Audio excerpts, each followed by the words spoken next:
कुछ राजनीतिक नेताओं ने पनपा ही है। കേരളത്തിൽ നിരവധി സാമൂഹ്യ നായകർ, നവോത്ഥാന നായകർ സാമൂഹ്യമായിട്ടുള്ള അനാചാരങ്ങൾക്കെതിരായിട്ട് പ്രവർത്തനം നടത്തി. ശ്രീനാരായണ ഗുരുദേവനെ പോലെയുള്ള ആളുകൾ, അതുപോലെയുള്ള നിരവധി നവോത്ഥാന നായകർ, അവരാണ് കേരളത്തിൽ സാമൂഹ്യ രംഗത്ത് മാറ്റത്തിന് വേണ്ടിയിട്ട് അവരുടെ ജീവിതകാലം മുഴുവൻ പ്രവർത്തിച്ചത്. പക്ഷേ അങ്ങനെയുള്ള കേരളത്തിൽ ചില ആളുകൾ സാമൂഹ്യ രംഗത്ത് ഈ നവോത്ഥാന നായകന്മാരുടെ പ്രവർത്തനത്തിന്റെ ഫലമായിട്ട് തൊട്ടുകൂടായ്മ ഇല്ലാതായി. പക്ഷേ കേരളത്തിന്റെ രാഷ്ട്രീയ രംഗത്ത് ഇന്നും തൊട്ടുകൂടായ്മ അത് നിലനിർത്തുന്നു. ആ തൊട്ടുകൂടായ്മ നിലനിർത്താൻ അങ്ങനെയുള്ള എതിർക്കുന്നവരെ മുഴുവൻ അവർക്കെതിരായിട്ട് അവരെ അടിച്ചമർത്താൻ വേണ്ടി വന്നാൽ അവരെ ശാരീരികമായിട്ട് ഇല്ലായ്മ ചെയ്യാൻ വേണ്ടിയിട്ടുള്ള പ്രവർത്തനത്തിന് നേതൃത്വം നൽകുന്ന ആളുകൾ ഈ കേരളത്തിലുണ്ട് എന്നുള്ളത് ദുഃഖകരമായിട്ടുള്ള കാര്യമാണ്. शायद देश में पता नहीं होगा कि पिछले कुछ वर्षों में भारतीय जनता पार्टी के 200 से अधिक कार्यकर्ताओं को मौत के घाट उतार दिया गया, उनकी हत्याएं की गई। सिर्फ राजनीतिक कारणों से हत्या की गई। हिंदुस्तान के राजनीतिक जीवन में ऐसा विकृत रूप कहीं नजर नहीं आता। കേരളത്തില് കഴിഞ്ഞ അരനൂറ്റാണ്ടിനിടയില് 200ഓളം പ്രവർത്തകരെയാണ്, ദേശീയ പ്രസ്ഥാനങ്ങളുടെ പ്രവർത്തകരെയാണ് ഇല്ലാതാക്കിയത്, കൊല ചെയ്തിട്ടുള്ളത്. ഈ രാജ്യത്തെ ഒരു സംസ്ഥാനത്തിൽ പോലും രാഷ്ട്രീയമായിട്ടുള്ള വിരോധത്തിന്റെ പേരിൽ ഇത്തരത്തിലുള്ള വ്യാപകമായിട്ടുള്ള കൊലപാതകങ്ങൾ മറ്റെവിടെയും നടക്കുന്നില്ല. मातृभूमि की सेवा का प्रण लेकर के निकले हुए उन सैकड़ों कार्यकर्ता जिनको मौत के घाट उतार दिया गया, मैं आज भारतीय जनता पार्टी की इस सभा में उन सभी कार्यकर्ताओं को उनकी शहादत को नमन करता हूं।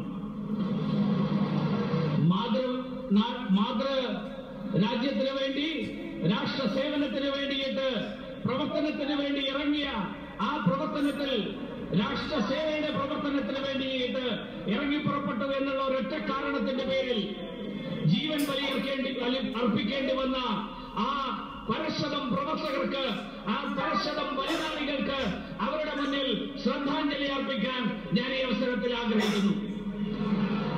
मैं केरल भारतीय जनता पार्टी के कार्यकर्ताओं के धैर्य की हमेशा तारीफ करता हूं और मैं देश भर के भाजपा के कार्यकर्ताओं को कहता रहता हूं कि सार्वजनिक जीवन में किस प्रकार से कार्य करना चाहिए, कैसा धैर्य होना चाहिए, ये अगर सीखना है तो केरल के भाजपा के कार्यकर्ताओं से सीखना चाहिए। കേരളത്തിലെ ഭാരതീയ ജനതാ പാർട്ടി പ്രവർത്തകരുടെ നിശ്ചയദാർഢ്യം, ആ നിശ്ചയദാർഢ്യം അത് ഞാൻ മറ്റ് സംസ്ഥാനങ്ങളിലെ BJP പ്രവർത്തകരോട് പറയാറുണ്ട്. കാരണം കേരളത്തിലെ പ്രവർത്തകർ കാണിക്കുന്ന ഈ നിശ്ചയദാർഢ്യം അത് അനുകരണീയമാണ്.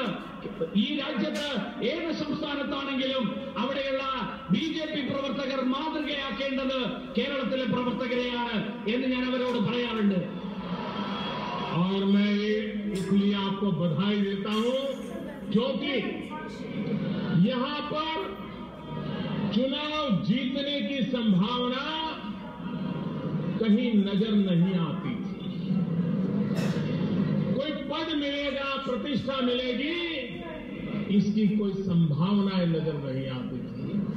हर चुनाव के बाद कार्यकर्ता मिलकर के हिसाब लगाते थे कि किसी की जमानत बची कि नहीं बची। हर चुनाव के बाद कार्यकर्ता हिसाब लगाते थे कि पिछले चुनाव की तुलना में इस बार हम कम वोटों से हारे कि ज्यादा वोटों से हारे। यही हिसाब किताब पिछले 50 साल लगाते रहे, उसके बावजूद भी विजय का नामो निशान नहीं था। सत्ता दूर दूर तक नजर नहीं आती थी।